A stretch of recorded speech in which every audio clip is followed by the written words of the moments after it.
Hey, Dimpi, welcome back to Hey, the. Talia. So maybe, do you want to start by talking about why we're sitting down again to talk? Besides the fact that we like each other and like to talk to each other. Yeah, so I feel like the reason that we're here today is really because, you and I had this really spontaneous conversation. And it was so authentic. It was about like some of our frustrations when it comes to how our clients take the information that we give them, and what they do with it. And the frustration was not more in terms of frustration towards them, but in terms of the messages that they've been kind of ingrained with when it comes to medicine, right? Like what is right, what is wrong. And I think like this conversation that we're going to have today is going to be super powerful. It's going to really allow us to dig deeper beyond, our patients following or not following our recommendations, but really go deeper into why that happens and talk about this, dogma of like, fear versus, hope, and really how much fear really plays into the decisions that we make for our health. So, yeah. Mhm. Yeah, this is great. Yeah, it started off. A friend and I have had this conversation. And you were saying you've had this conversation with your colleagues and friends for a Yeah. while. A Yeah. friend and I have had this conversation for a while. And I think, I don't know why, but there was something, I was expressing some concern to her, obviously not breaking confidentiality, just speaking in vague terms about, I was working on a treatment plan and I was like, I feel like constrained in writing this treatment plan because I feel like this case that I'm working on is very simple in the way Yeah. that I see it, but I feel resistance on all sides of me being able to make the recommendations I would normally make, whether the person is already following a diet that they think works for them, that I see from my vantage point is not working for them, Yeah. or whether there's just resistance around something I'm recommending. Questioning in a way that doesn't feel empowering to the patient. Like there's a way that we can approach health practitioner recommendations with skepticism and with our own personal empowerment and our own advocacy. And then there's also this other thing that we're going to be really touching on, which is like, this, what feels like someone blocking their ability to follow recommendations or listen fully to a practitioner trying to help. And so my friend and I were having this conversation. She's like, why don't you write that article? Because you talked about you wanted to write an article about this. So I just, and I've been having some writer's block lately, but it kind of lifted a little bit. And I went on my blog, which I've been keeping since I was a student, on and off, and just wrote this analogy that, I'd expressed to my friend before about, if you're lost in the Amazon jungle and any direction that you choose is going to take you out of the jungle, no matter where you start. You might be right at the edge of the jungle, though. And so there's probably a better way or a faster way. But the wrong thing to do, so whatever way you take, whatever guide you follow, will eventually lead you out of the jungle. But if you start working with a guide, walking in one direction, and then halfway switch directions and follow another guide, that pretty much guarantees you're going to stay in the woods for the rest of your life. So this analogy of like working with a patient and things are kind of going well, they lose faith, that they start to question things, maybe self-sabotage, and then go with this other theory that seems to resonate and that seems to be at odds with the work that we're doing. Yeah. And this was the thing. It was like, maybe this is anxiety, maybe Yeah. this is, Yeah. anxiety And that's failed is something. that's exactly what I responded to, like that Hmm. blog post that you posted. And I was like, wow, I really resonate with this because that very morning I had recorded like a reel for my social media platform that specifically talked about this very concept that like stop doing everything that everyone tells you to do in order to create space for healing, right?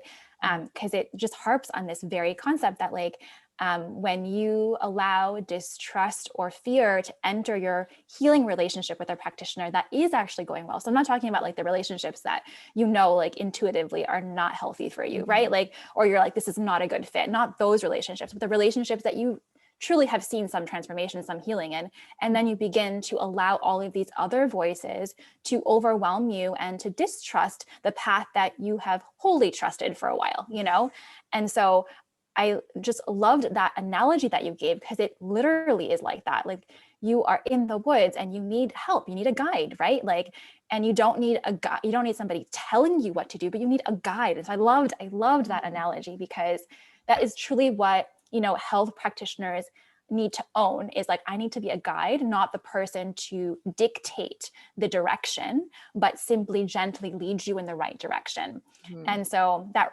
analogy was just so powerful and it resonated. And I think that's really what sparked that conversation that we had via voice, you know. Yeah, exactly. Yeah, and this other, so actually we were gonna maybe start, because we know this is a potentially sensitive conversation, Yeah. because we're talking about, I don't, well, let's maybe just express some fears we have around how this conversation could go wrong. Totally. That's what we're gonna start with. Totally. Let's start there.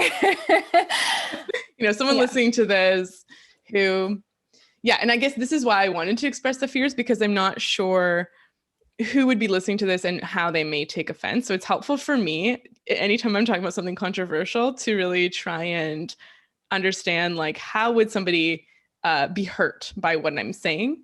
And the more I can do that with different points of view, the better the conversation is at not offending people. And I've had a lot of success with that, like from kind of touchy topics, in terms of like kind of diets that are controversial to like sort of this masculine feminine conversation, which could, in a world where we're trying to embrace this non-binary way of thinking, could be contentious, could be kind of controversial and hurt some feelings. So, and I think some people expressed that those conversations were pretty sensitive. Like they were like, it was approached pretty well. And I think it was because of thinking about, okay, what are my fears about, Totally. Right. Like we're owning it right now. And so allowing for that space to have this conversation safely, essentially, and allow it to be received from many different perspectives. So I love that. I think what I'm always afraid of with this podcast in general, because I realize that patients are listening to it, I don't ever want a patient to feel betrayed. So even when I'm using patient stories as examples, I am never thinking of a specific person enough that person, if they were listening, would identify themselves. So even if no one else would identify them, even if there's like 10 people who would fit the description, I still don't want those 10 people to think like, oh, she's talking about me. It would just, I can imagine if I was a patient with a practitioner and, even if it wasn't a bad thing that they were saying, there would be something very vulnerable or naked about hearing that, like, oh my gosh, that was me. And even if it was fine, there'd be that shock. I don't want anyone to feel that when listening. I also don't want anyone who's considering being my patient to feel like there would be any judgment in our therapeutic relationship. Totally. I'm also really wary about taking any strong side on any matter in this podcast.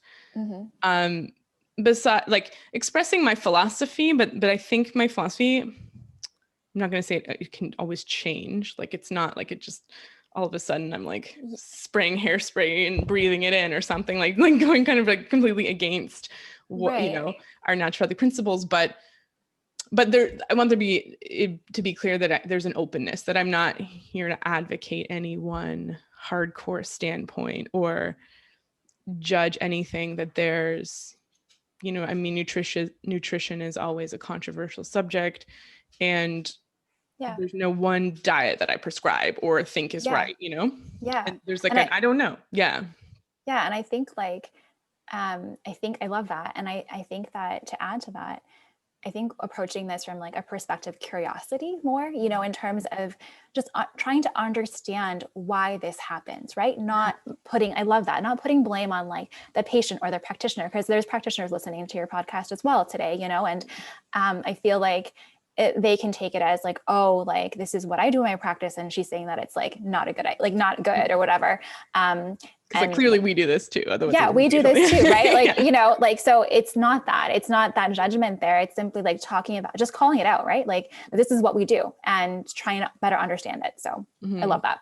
Yeah, exactly. Like having it come from a place of, so part of what we do is assessment, right? Like that's actually a powerful magic trick that we have, or powerful skill, is to like take in multiple pieces of data and create a web or a picture, an imprint, an impression, get a sense of the essence of a case we're working with. And that's really magical, especially when there's a lot of attunement happening, which is what I think you and I both strive to do in our practice styles. Yeah. Is there's an assessment quality. Now, anytime you're assessing, there is an element of discrimination. It's not this, it's this. Like there's a little bit of a knife that you're using to cut, and that can sometimes seem like a judgment. So we're trying to understand phenomena and making claims about what we see. I don't want that to seem like we're judging. And what I mean by that is, maybe I can think of an example, is, like when you're working with someone or evaluating lifestyle, like what are things that are going wrong in terms of people's health? Sometimes when you're pointing that out, it could seem like a judgment, right? Like people not going to bed on time, or like even when we're talking about this sort of archetypal anxious patient who's employing lots of different practitioners and seemingly blocking their own healing in a sense. I don't want to make it seem like that's a judgment, because we all do that. That's just how it works. That's how we, that's what it is to be in a chronic disease state. There's some block, and it's obviously not conscious. Nobody chooses unwellness. So I love that. I love that. Nobody chooses that. Nobody chooses to be unhappy. Nobody chooses to be unwell. And that is really the core of it, right? Like it's just about bringing awareness to these patterns that we put ourselves in, right? And allowing that awareness to basically change the way that we choose in the future. So hopefully this is eye-opening or comforting for those people, because it gives them greater awareness around the things that they're doing that they might not be consciously aware of, like you said, right? Yeah, exactly. So, right. Yeah. Because I think so if I think of, I actually asked I have a very good friend who was telling me she has a series of health conditions. And I was like, you really fit this particular herb, your picture, that everything you're sort of complaining about for the last, and when I say complain, I mean like all of your concerns for the last few years really seems to fit this herb. You're in Toronto. She doesn't live here. Like you're in Toronto. Here's this herb. It's like $5 for a bottle, because it's a really simple local herb. Like you can literally just chop it up and encapsulate it. So the product's $5. Why don't you just grab a couple bottles and start taking it and let me know how you feel? And she was just sort of didn't want to do it. There was a lot of resistance. And because she's one of my best friends, and she's very self-aware, I was able to say, what is that? Like, why are you not just listening to me and taking it? It should be a simple equation of, I've been listening to you for many years. I have extra knowledge, or at least a different angle and perspective from what you have. And I'm just sort of offering this advice. And what I feel is that if I were in your shoes, I'd just sort of take the advice, but I'm sensing this resistance from you. And she told me that she's experienced, she had many health issues throughout her life, and she has the experience of being young, preteen, and consulting with surgeons and being at the mercy of health practitioners and not feeling empowered, not feeling that she had this sense of advocacy, having all these adults make decisions for her about her body. And so whenever there is health advice thrown at her, even from someone she trusts, there's an immediate resistance, because that's the only way she's learned how to create boundaries and to maintain her own power. And I think that is an important reality, because a lot of people who've been through, who's the first person you see when you're unwell? Well, you visit the healthcare system, especially in Canada. It's free. So why wouldn't you just go to your family doctor first? Right? You don't need to make a financial decision. It's a no-brainer. And you have no idea I know why I should see my family doctor or who else I should see, but most people don't. And I didn't before I was an ND. You're like, I have this twinge, I have this thing, I'm going to go see my MD. Yeah. And then you're put through an experience, depending on what you have, where things are sort of done to you. People are talking to you, but they're talking to you in a way that it's literally impossible to understand. Like I was recently in the hospital helping my grandfather who had a mini stroke, and I understand medical language. If I wasn't there, I don't know how he would have. I mean, he was also dealing with a stroke. He wasn't even, able to find words, let alone ask important questions about his health. So you're sort of put there and things are being done to you. People are coming in who you've never met and are kind of in a rush and need to get things done. They have lots of other patients to see. It's a very disempowering feeling. And when you've had that experience, and a lot of our patients have suffered from medical trauma, it makes sense that you would try and protect yourself by approaching every other interaction where it pertains to your health with a level of skepticism and protection and caution. And, Yeah. so when there's a practitioner saying, oh, this sounds like this, and they're trying to explain to you what's going on, and they're making recommendations, it makes sense that you wouldn't just sort of leap into the abyss, or, to follow the analogy, just sort of like follow behind them through the woods, through the jungle, Yeah. where. Yeah. Yeah. And I think like just to add to that conversation, like underlying that is this basically this idea of trust, that I trust wholly the medical system as it is, and then being completely like shocked by the experience and feeling battered by it, and then intuitively feeling that I distrust it, but then still going after this medical system that you've been given these messages since birth that like this is the system that you should trust, right? And so it's like this conflicting advice within your body, like within your intuition essentially, right? And like you're like, I don't know who to trust anymore, and then you just go on this like rampage of just like trying different things and different practitioners, like it's on a series of doing that, and you ultimately just feel lost, like that person in the woods. And then you don't know who to like, give your hand to guide, because you've been given these mixed messages. Like, I should trust this medical system, but this is the experience that I had, and it tells me I should distrust it. So what do I do? But there's a fear that if I don't do what they told me to do, that I'll be unwell, And so there's this dichotomous like conversation that goes on in our minds when we decide, when we're contemplating whether or not to go forward with a practitioner, to take their recommendations and to actually implement them wholly, right? There's this distrust that lies underneath that. And I think you mentioned when we were having that conversation is that like it's a very like kind of very like male kind of approach to medicine, right? It's this authoritative approach that like you must listen to what I say because it's the right way, Right. or fear of, or else, so. Mm-hmm. Right. Like what, yeah. I mean, there's this sense of, I'm trusting the system because we're probably going to talk about this a lot. There's authoritarianism built into the system, in the Yeah. training and in the hierarchies that exist within Yeah. a hospital setting, Yep.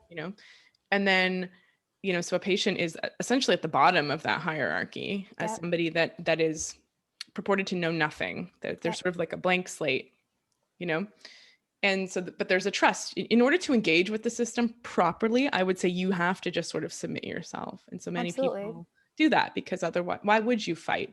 If, you're being told something's wrong, there's a surgeon who's gone to school for a million years and he's telling you what you need. He's telling you really quickly and it seems hurried. And you feel like if you say no, many of my patients have expressed this. They're like, they've been told point blank, if you don't do what I'm recommending, you will die, or this is a mistake. Like that is, how do you turn away from that?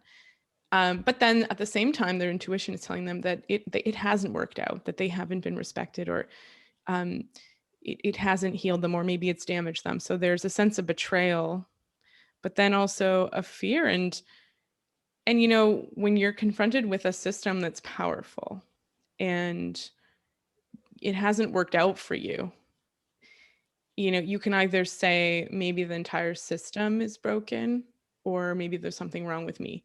And it's much easier for one to conclude that they're the problem.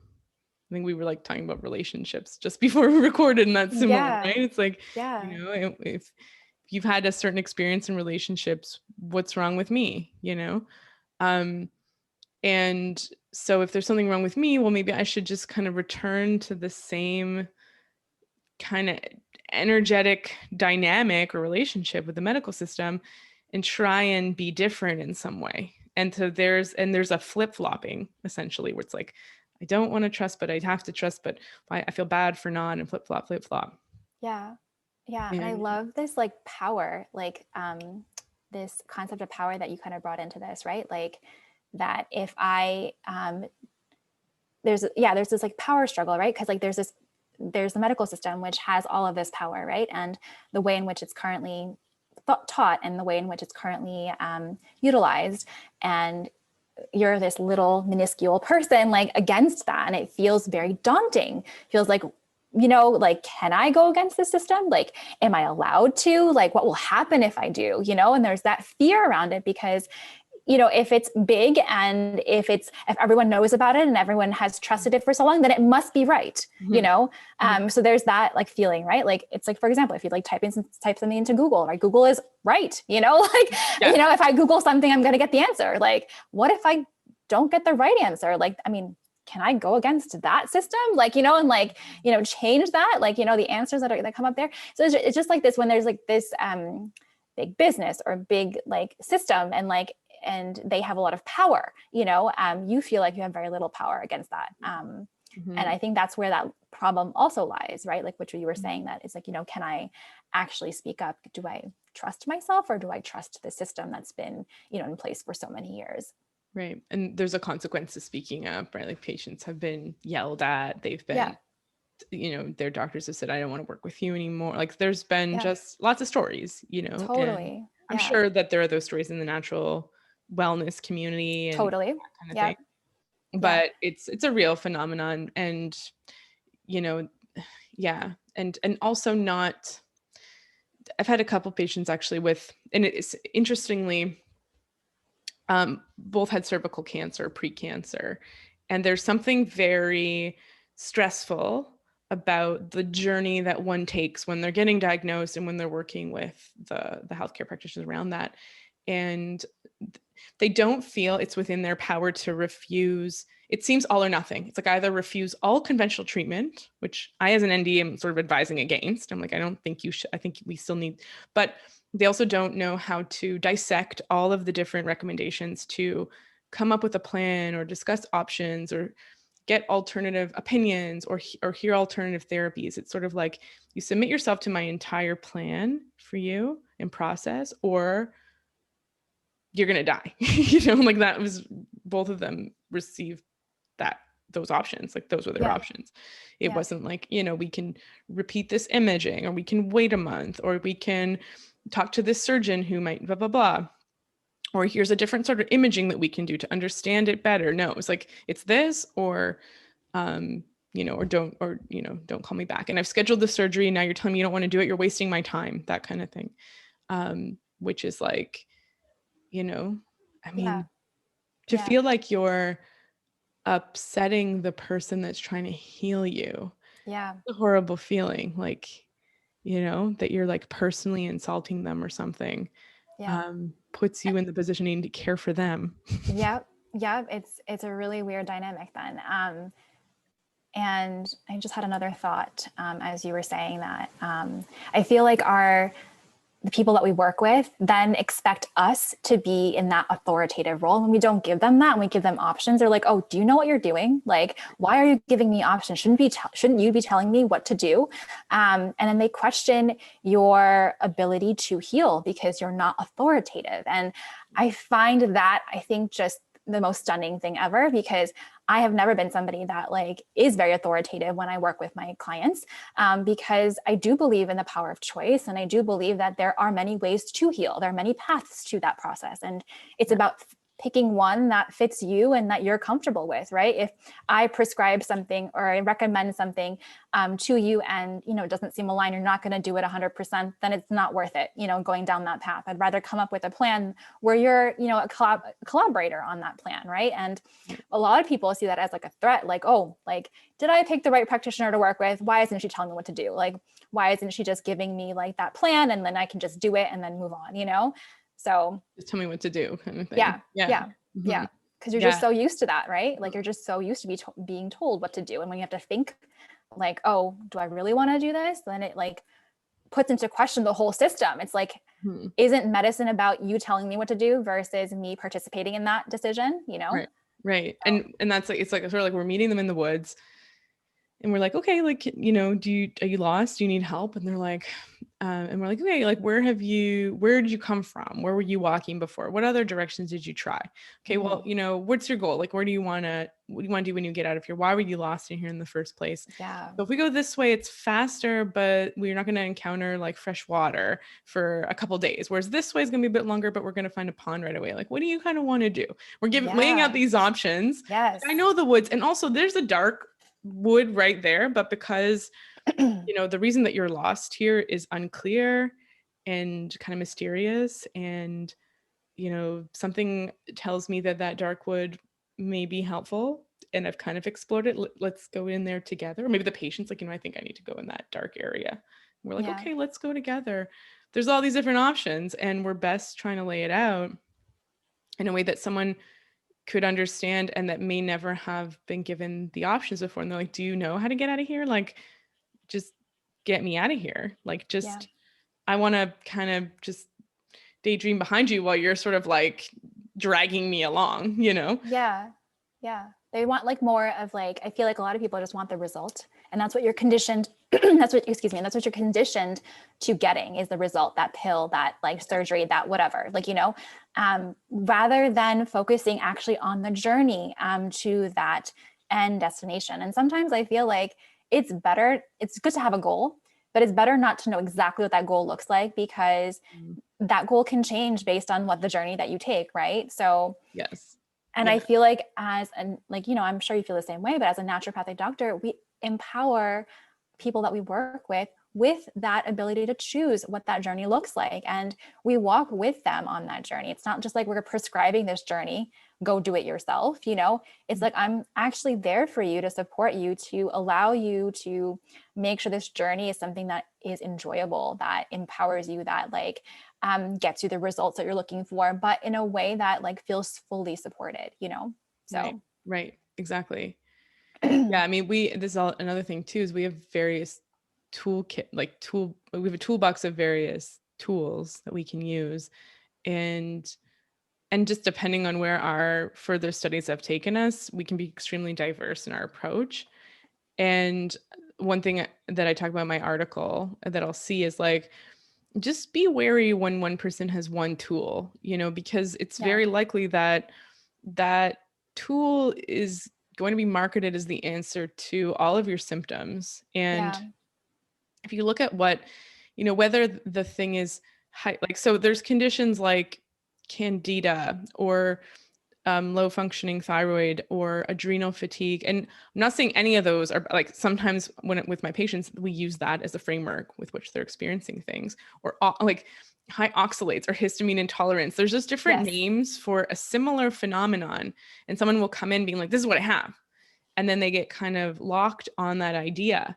And it becomes very difficult to work with their case. I'm not even going to say with them. It becomes difficult to work with that case because hmm there's an idea that's already been put in place that I wouldn't have I wouldn't have necessarily brought into the treatment plan based on my knowledge.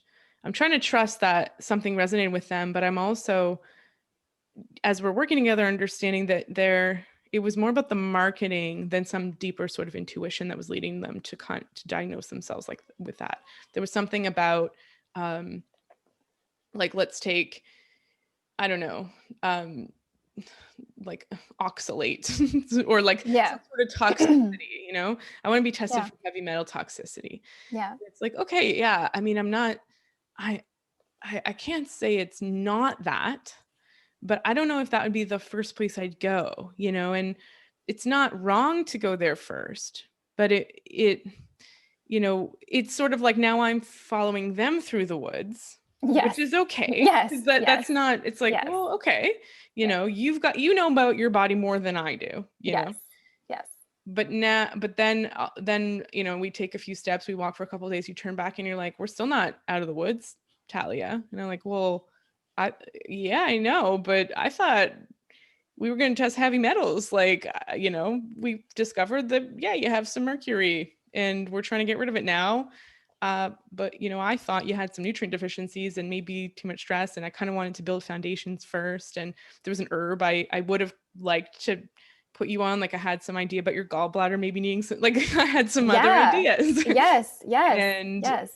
but yeah, it's not the way that our medicine works isn't that authoritarian model. Like we aren't just going to be like, no, it's not heavy metals, because we don't know. It could be, it totally Yeah. could be. And just Yeah. because that's not the way I normally jump into cases Yeah. doesn't mean that that wouldn't be the key to healing someone. Yeah.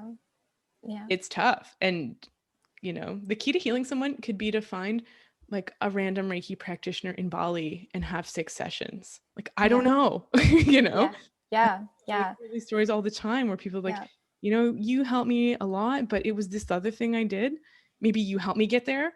And it's like, I don't know. Or some people have miraculous results on the same plan that a similar case didn't experience much movement on. And so Yeah. there's a lot of uncertainty in this kind of medicine. That's tough. Yes. Yeah. Yes. Yes. And I think there's a couple of things that you said that I really want to like kind of talk a little bit more about. One was this idea that, you're following the person, you're following your patient, your client, like through the woods when they ask to lead. Essentially, you're allowing them to lead because you do believe, right, that, they have more self-knowledge than you know about them, right? So you trust them, right? But at some point, like that, it has to be a collaboration, right? It has to be like, I trust you, I'm allowing you to lead, but then there should be that trust, like, baton handed back, like, okay, well, we did this, and it didn't quite get me to where I wanted to go. I'm giving it back to what other ideas do you have, versus like, oh, you allowed me to lead, see what happened, see ya. Like, like, Right.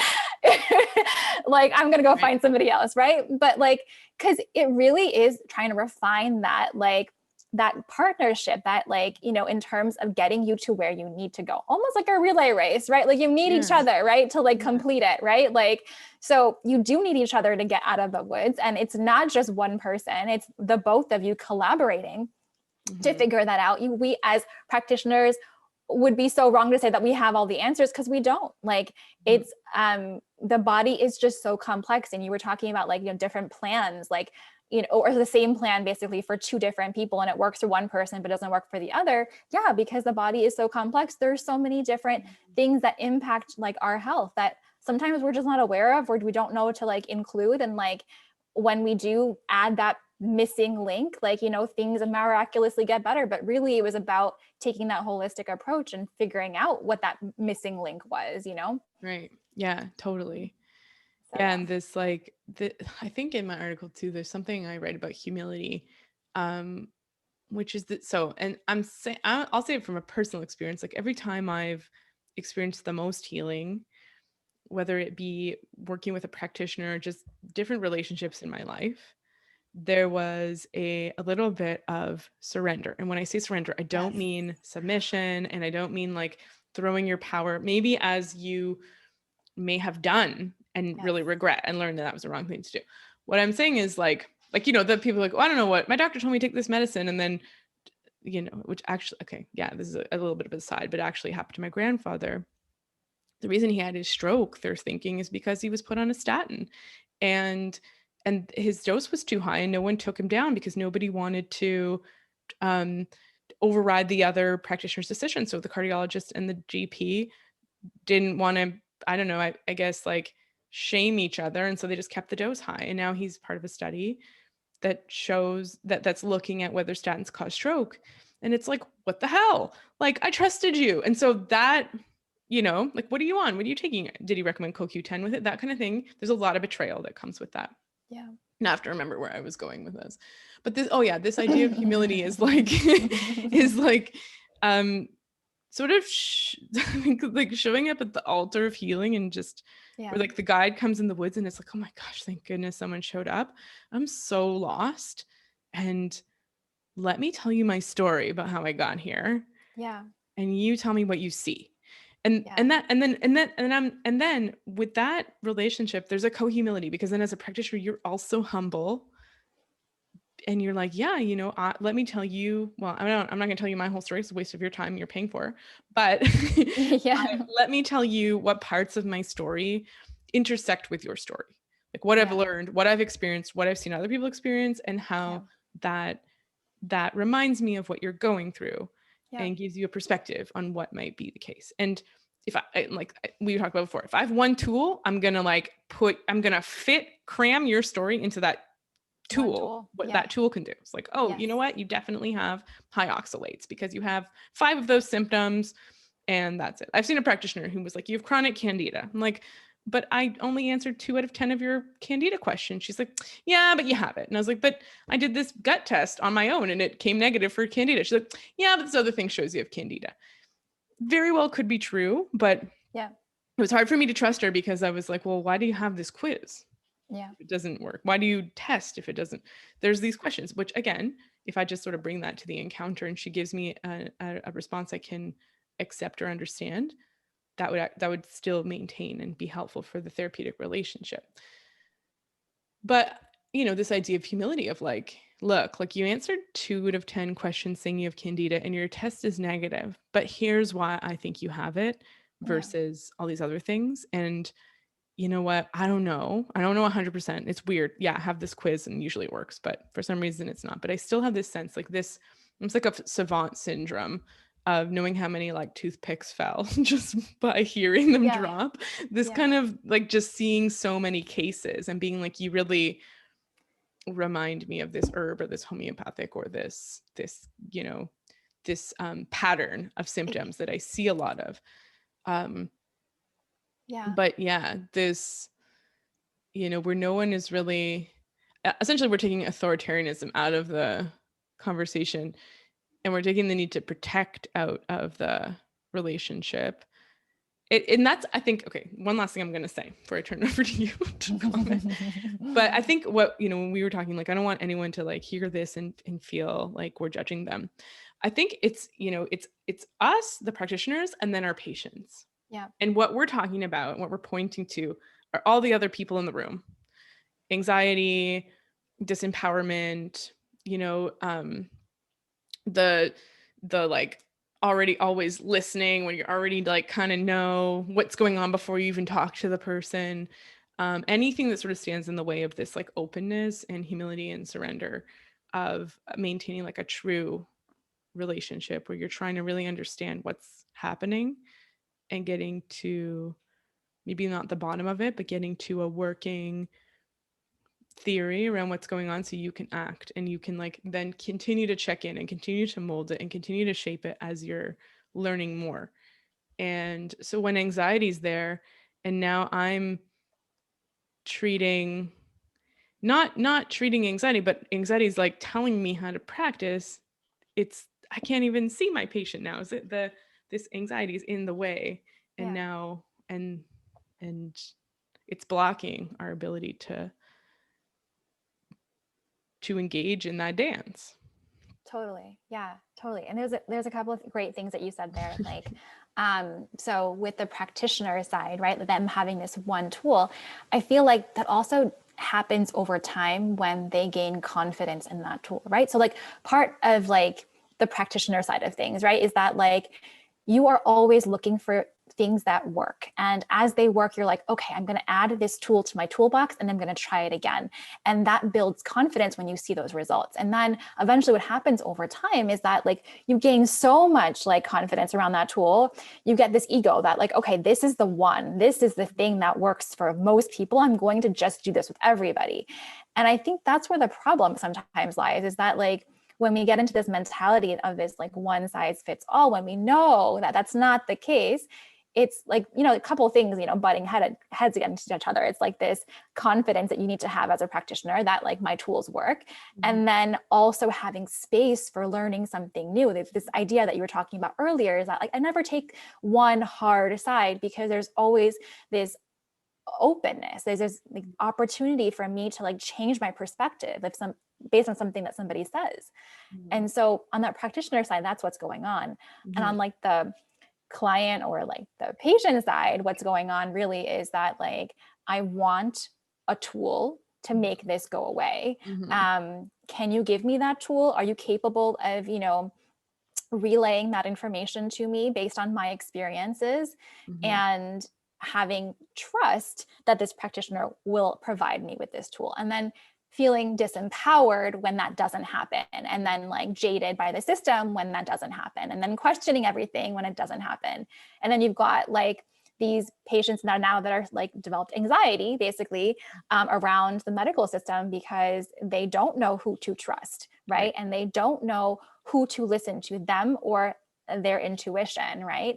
And that's where like the battering happens. And like I had like, you know, just my mom, like she went to a practitioner who told her that like where she went back to, and then the practitioner was like, why didn't you lose weight? You know, your all of your markers on your blood work are the same, like why? And like she looked at her and like on the scale and like, why didn't you lose weight? And she's like, well, I really did try, but it didn't work. And but then the practitioner was like, well, I don't have time for this, like, you know, like so like disempowering that even when we do follow the instructions and do follow the tools of these practitioners, sometimes we still feel disempowered because of the way in which that whole situation is handled, you know, from a place of judgment and like authority versus like compassion and okay, I can see how this might have not worked for you, let's try this other thing, you know, or let's try to understand why this didn't work, you know. And so we're not like sometimes we become this practitioner that's unforgiving, and we really need to allow for more forgiveness. And sometimes as a client or patient, we need to have room for more experiences, allow for us to have room for more healing, try this journey again, continue following this health journey, because it literally is a journey. Like, you know, it doesn't stop. Like, you know, you might have a couple of bad experiences, you might have a whole lot of bad experiences, but what, you know, allows you to continue to move forward is that you continue to try. And I think I really do and encourage, you know, all my clients and my patients like to like do that, because like I may not be the end all be all for them, you know, and I know that, and I like accept that. I like, you know, like I own it. Like that's the case. Like, you know, like I know that, but I know that like I come from a place where I am trying to understand where you're at, and I'm trying to give you what I do know. Like you were saying, it's collaboration of like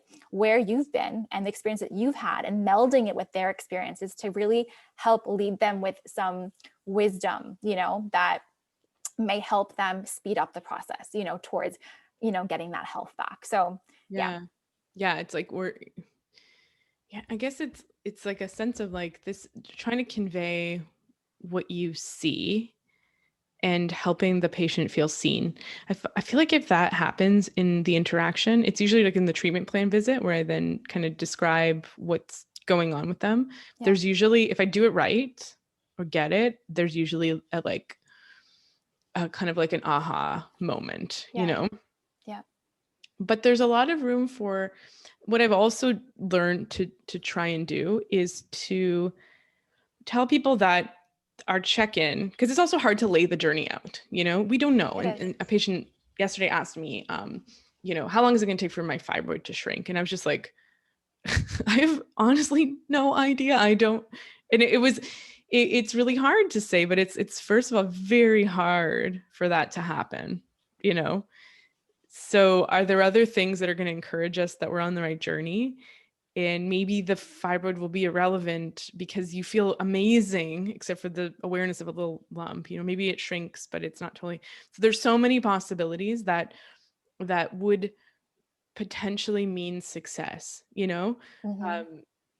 And yeah, it's just such it's a difficult question where you don't, it's difficult to answer from a place of that, like, you know, this authoritarianism, like 6 months, just do it for 6 months. And it's, you know, it's hard. You don't know, like in my experience, it's taken this long, but in my experience, you know, someone who has taken the herbs I've recommended feels bitter energy after a month. So I really want to understand why. And that's where I tell them, I'm like, you know, when we're doing those check-in visits, part of it is what you respond to, what you don't respond to, give us more clues about what's going on.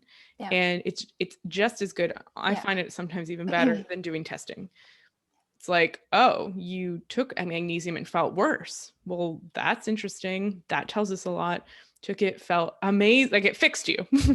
That's really interesting. That tells me a lot. Or it kind of did what we predicted it would do. And so, it's like continuing to shape that. And and try and tell people what you see or what, you know. Yeah. But then, so I don't know if you've received this sort of business coaching where it's like, people don't want to know all of that information. Just tell them what to do. And it's never fun Yeah. to me. Yeah. I think there's an important distinction here.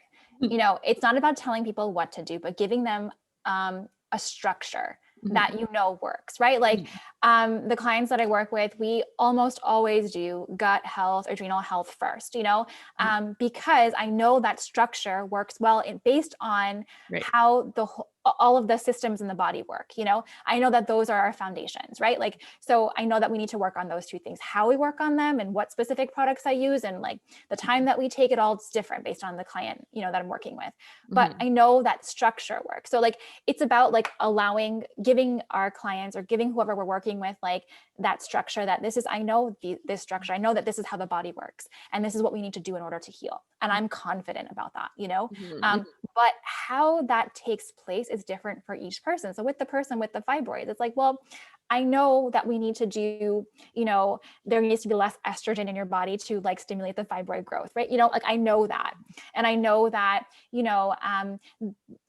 menstruation might be like heavy right now, and we can work on things naturopathically to decrease that period pain essentially. Mhm. And I know that like lifestyle changes and dietary changes is going to help with this process, like going Mhm. to get you there. So I know I have the structure. How I go ahead and apply that structure to your specific case is going to be different.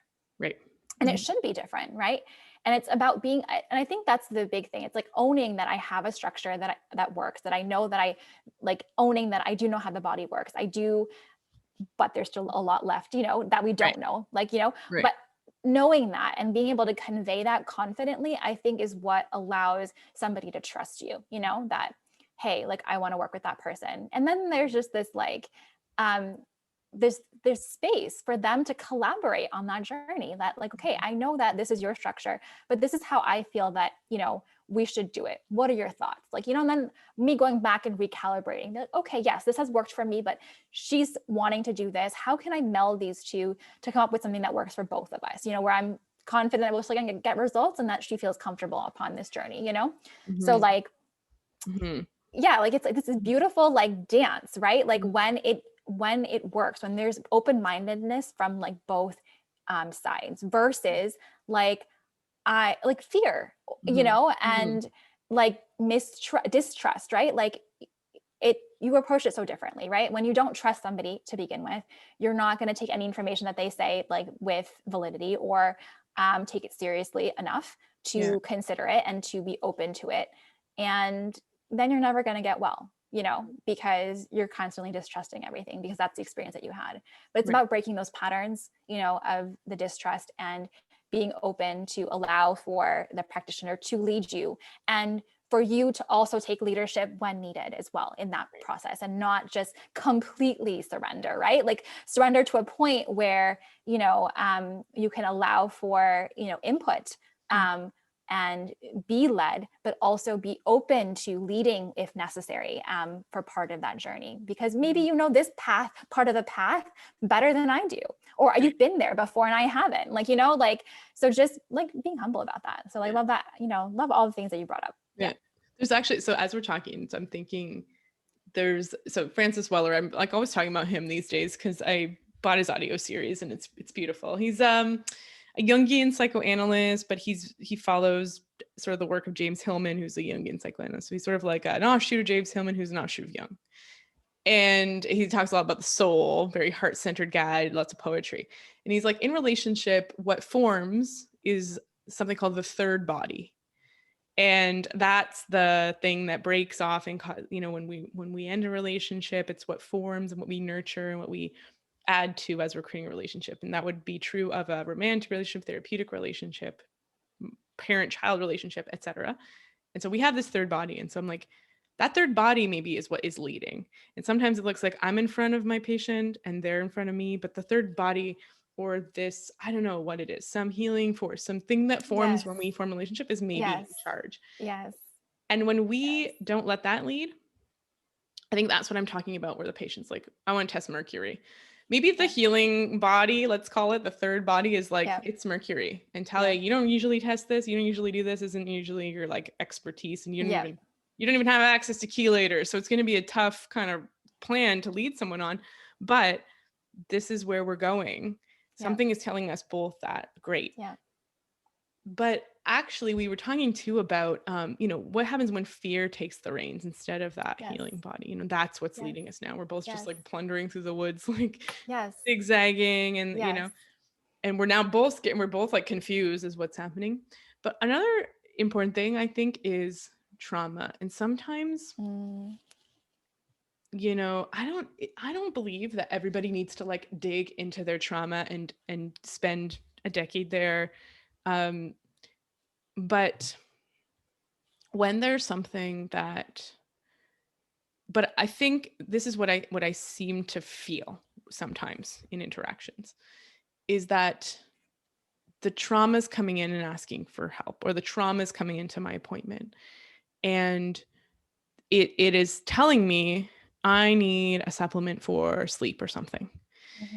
And so we're working on sleep, and the trauma's getting poked. Like the trauma's actually the thing that needs dealing with, or that's the thing. And again, I don't mean like going in there and like 10 years of like trauma work or anything like that, but something about it needs to be acknowledged, or something about it is the thing that's preventing the sleep. And so Yeah. we're doing like our sleep stuff, and it's not working at all. And or maybe I'm sort of recommending, maybe it is going to work, it's starting to work, and the patient's like, I didn't do it. And I always like getting curious about that, because there's a ton of stuff I don't do that I know is good for me. Trust me, I'm on my phone before bed pretty much the last couple months, so don't worry. Like, we're all human. And Yes. like, yes. my Aura ring is like telling me, it's like yelling at me, it's like, go Yes. to bed. It's like, okay, so don't worry. Like, that's when someone is not following a treatment plan, that's fine. Like, we get curious, but we try and help, we try and support. That's what I'm paid for. But when there's resistance, when there's something there that's blocking maybe the supplements or herbs from working, sometimes that happens, where it's like we're not allowing it in. And I think that sometimes I'm like, why is that happening? Or we can't heal. Maybe we can't sleep, because the reason we're not sleeping, the reason our vital force or whatever is blocking our sleep, is not because we don't have enough melatonin or magnesium or proper sleep hygiene.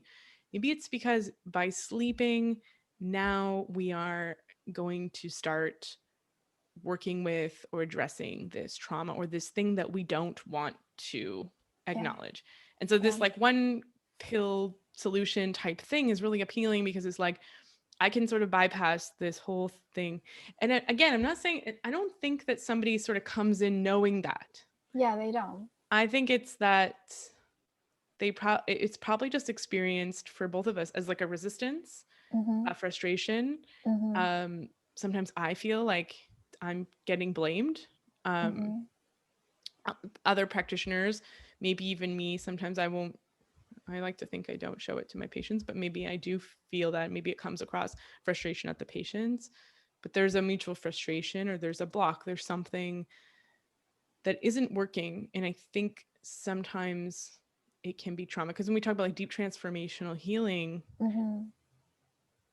sometimes it's like, oh, melatonin, oh, that was the answer, sweet. But usually people have tried stuff like that, so it usually isn't just a pill, it's something else. It's like, it's something deeper, it's something more transformative. And transformation can involve trauma, or just plain be scary in general. And maybe there's and maybe it isn't, this is another point, is maybe it's not good for you to do trauma work now.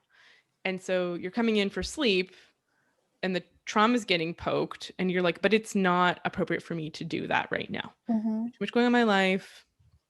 I don't have the stability in my body. There's other things. And so that there may be wisdom in not in that block being there as well.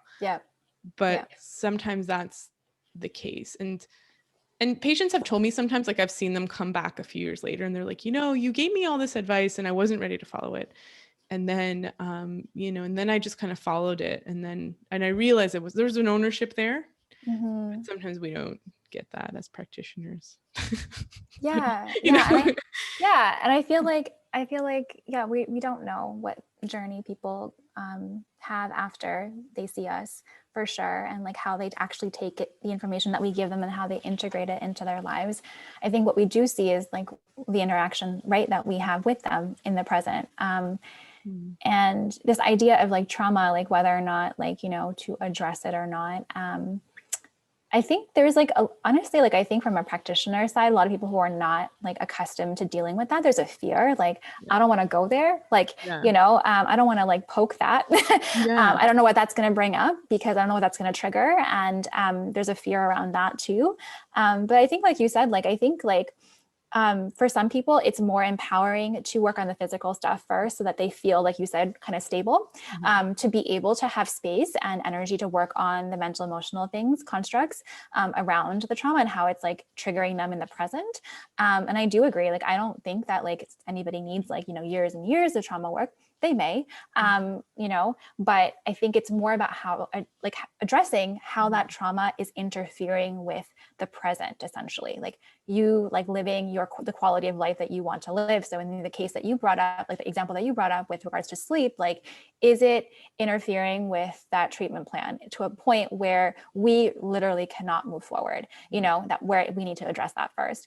Or is there enough space for us to address this physically first and then go back and work on that? And Mhm. you may decide that you're not the right person for that and refer out for that, right? Mhm. Or may decide that no, this isn't within my wheelhouse. I know for me personally, like it really depends on what that trauma was and like how heavily it's impacting them, whether or not I feel comfortable like going into that, and how comfortable, honestly, the person that I'm working with wants me to, invites me in, right? How much they invite me into that story to help them heal that, right? Because they may not feel comfortable going there with me, but if they do, they invite me in, and then I can see that, right, and be able to like work on that with them. Because I mean, for me, it's not scary. It's not something that I fear.